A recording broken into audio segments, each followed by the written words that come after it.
Pour la première conférence de presse de son quinquennat, le président de la République n'a pas réussi à séduire les Français.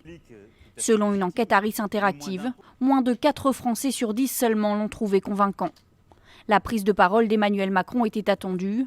Les Gilets jaunes espéraient que le président allait répondre à leurs revendications.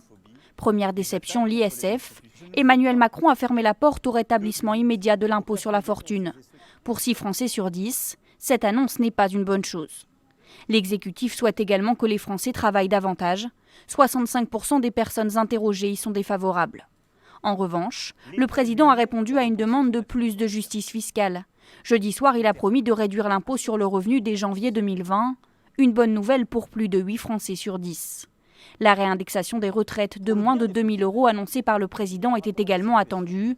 La mesure séduit 84% des personnes interrogées.